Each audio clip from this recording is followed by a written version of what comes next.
Halo minasan, kembali lagi bersama di Ci Channel. Pertemuan antara Kizuna dan Yomogi pada awalnya memang penuh dengan banyak ketegangan.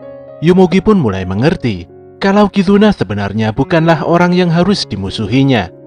Selain itu, Yomogi benar-benar sangat kecewa karena Kyo yang merupakan orang yang dihormatinya selama ini adalah dalang di balik datangnya gelombang malapetaka. Sebelum lanjut, buat kalian yang baru saja menemukan channel ini, silahkan untuk subscribe dulu ya. Dan jangan lupa untuk menyalakan notifikasinya agar kami semakin semangat untuk menghadirkan konten-konten menarik buat kalian. Oke, langsung saja. Persiapkan diri kalian and enjoy.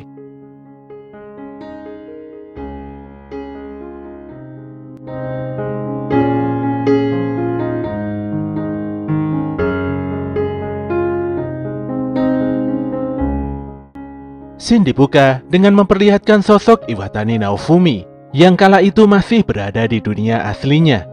Sebelum dipanggil ke dunia lain, dia benar-benar menikmati kehidupannya sebagai seorang otaku. Sementara itu, sosok Kyo Esnina diperlihatkan begitu menyedihkan dan benar-benar membenci kehidupannya di dunia nyata. Kala itu, game online adalah satu-satunya hal yang membuatnya melupakan kehidupan buruknya. Di dalam dunia game, Kyo merasa kalau dirinya jenius dan dia bisa melakukan apa saja. Bahkan kerajaan dan rakyat memujanya berkat kemampuannya yang bisa menciptakan berbagai alat penting.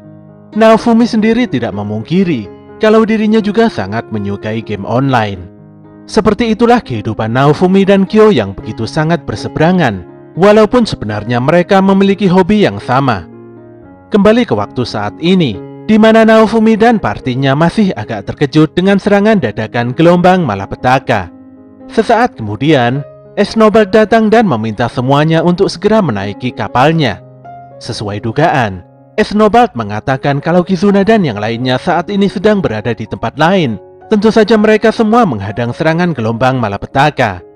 Dengan nada berat, Yomogi berkata kalau semua masalah ini adalah ulah Kyo. Kyo telah menggunakan kekuatan yang dia curi dari kura-kura roh untuk menciptakan gelombang. Mendengar fakta ini, Naofumi pun langsung naik pitam dan dia memarahi Yomogi karena selama ini telah membantu Kyo. Saking marahnya, dia sebenarnya ingin sekali menghajar Yomogi. Untungnya Raptalia segera menghentikannya. Yomogi sendiri sudah pasrah dan akan bertanggung jawab atas perbuatannya. Hingga detik ini, dia masih tidak menyangka kalau Kyo telah melakukan tindakan sekeji ini. Kizuna telah berpesan dan meminta Yomogi untuk membantu kelompok Naofumi, sementara Kizuna dan kelompoknya akan mengatasi gelombang. Demi Kizuna, Yomogi akan menelan rasa malu apapun untuk membawa pahlawan perisai pada Kyo. Dengan bantuan Snowball, Naofumi dan partinya langsung bergegas pergi ke tempat persembunyian Kyo.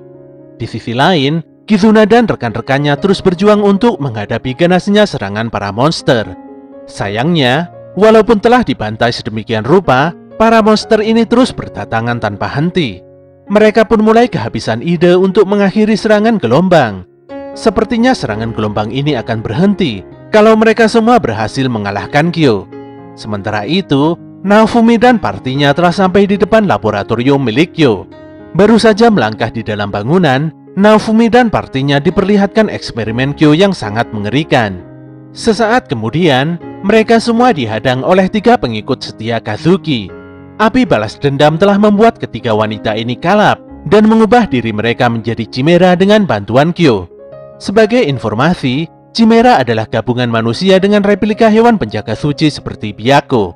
Salah seorang Chimera ini juga membawa sebuah tombak yang begitu mirip dengan pedang Yomogi sebelumnya. Ketika para Chimera mulai menyerang, dengan cepat Raptalia maju dan menghabisi mereka semua dengan sekali tebasan pedang.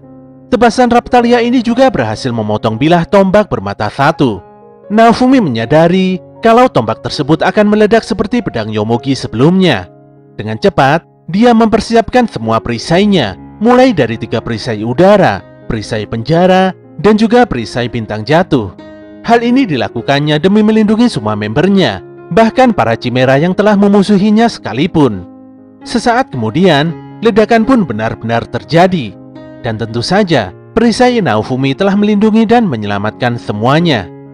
Beberapa saat kemudian, Kyo langsung muncul dan ngomong ngalor ngidul nggak karuan. Pada intinya dia sangat kesal karena Naofumi dan kelompoknya telah menghancurkan labnya. Seperti biasa, nada dan gaya bicara Kyo begitu sangat menjengkelkan.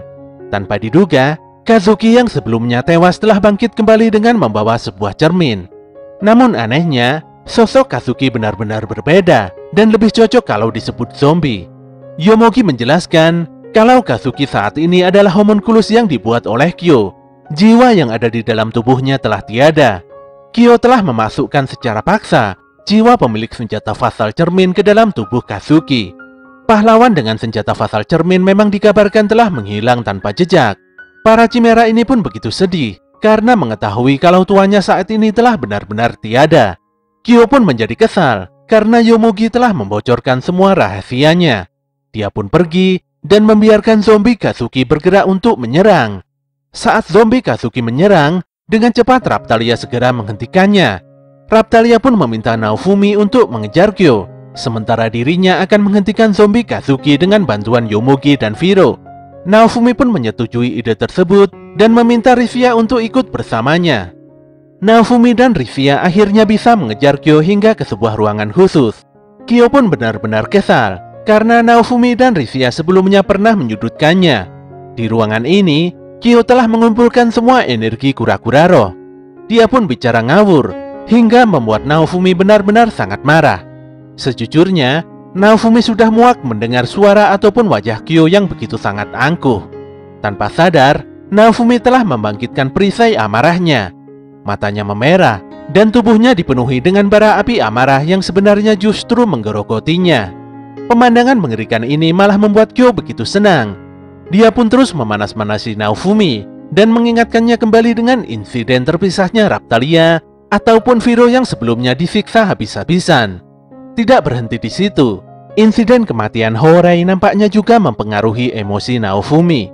Dan untuk kali ini, amarah Naofumi nampaknya sudah tidak terbendung lagi. Dengan emosi yang menggebu-gebu, Naofumi akan meladeni Kyo dan benar-benar akan membunuhnya. Risia sendiri nampaknya sudah tidak bisa menghentikan luapan amarah Naofumi. Tanpa sadar, Naofumi langsung mencekik leher Risia dan mengatakan kalau Risia selama ini hanyalah beban saja, tidak seperti Raptalia dan Viro yang masih bisa diandalkan. Di matanya, Risia benar-benar sangat tidak berguna. Mendengar luapan isi hati Naofumi justru membuat Risia tersenyum tenang. Selama ini dia terus bertanya-tanya tentang bergunakah dia untuk Naofumi. Tidak mengapa dia dicaci maki, tapi tidak untuk Raptalia dan Viro. Mendengar penuturan ini, hati Naofumi pun kembali terguncang. Dia pun tidak sengaja melepaskan Risia. Di dalam lubuk hatinya, Naofumi terus bergelut dengan kekuatan naga zombie. Sang naga terus memujuk Naofumi supaya dia menggunakan kekuatan amarah ini secara penuh. Kekuatan yang didambakannya untuk menghanguskan segalanya. Saat Naofumi mulai terpancing oleh rayuan sang naga, untungnya roh Horai datang dan menghentikannya. Horai kembali mengingatkan dan memastikan kalau Naofumi sama sekali tidak membutuhkan kekuatan api amarah. Seketika itu juga, kekuatan api sang naga langsung lenyap. Naofumi pun tersadar, serta mendapati Raptalia dan Viro yang sudah berada di sampingnya. Perisainya pun secara otomatis berubah menjadi perisai hati kura-kura roh dan telah siap untuk mengunci Kyo. Kyo yang marah langsung melepaskan serangan terkuatnya, dibarengi dengan serangan laser perisai milik Naofumi. Bentrokan serangan pun tidak bisa terhindarkan. Kyo pun optimis, ketahanan serangan finalnya tidak akan bisa ditembus. Namun situasi berubah ketika Naofumi mendapatkan tambahan kekuatan dari senjata fatal cermin yang saat itu langsung melipat gandakan serangannya. Alhasil, Kyo pun kali ini benar-benar dikalahkan dengan telak. Namun demikian, dia tertawa licik dan seakan-akan membiarkan Naofumi untuk menang.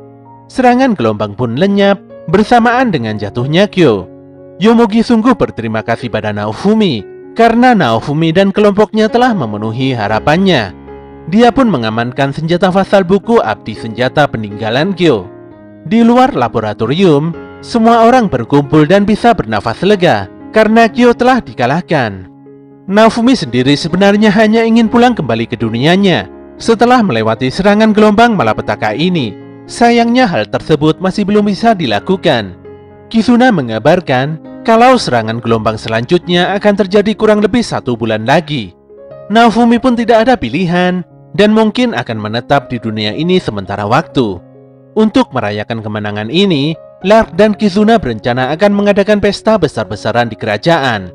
Sayangnya, tiba-tiba Naofumi mendapatkan sebuah notifikasi bahwa misinya telah diselesaikan.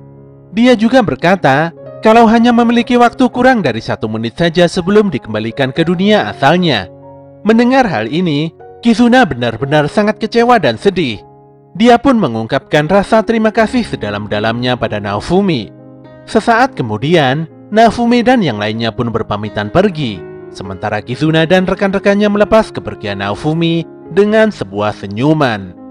Setelah kembali ke dunianya, Naofumi mendapatkan sebuah medali penghargaan dan gelar kebangsawanan dari Ratu Mirelia karena dia telah berhasil mengalahkan kura-kura roh. Dia pun mendapat kabar kalau dunia ini juga telah terjadi serangan gelombang malapetaka sepeninggalnya. Saat itu, Motoyasu, Ren, dan Itsuki kabarnya berusaha semaksimal mungkin untuk mengatasi serangan gelombang tersebut. Dunia pun terus berjalan apa adanya, baik di dunianya Naofumi ataupun di dunia Kizuna. Kabar tentang monster penjaga berikutnya yang akan bangkit, yaitu burung phoenix, kemungkinan besar akan menjadi sebuah rintangan besar yang membentang di hadapan Naofumi. Di akhir cerita, kita akan diperlihatkan beberapa tokoh dan wajah baru yang tidak pernah terlihat. Naofumi begitu yakin kalau dia dan rekan-rekannya bisa melindungi dunia ini. Dia benar-benar merasa demikian karena dia adalah sang pahlawan perisai.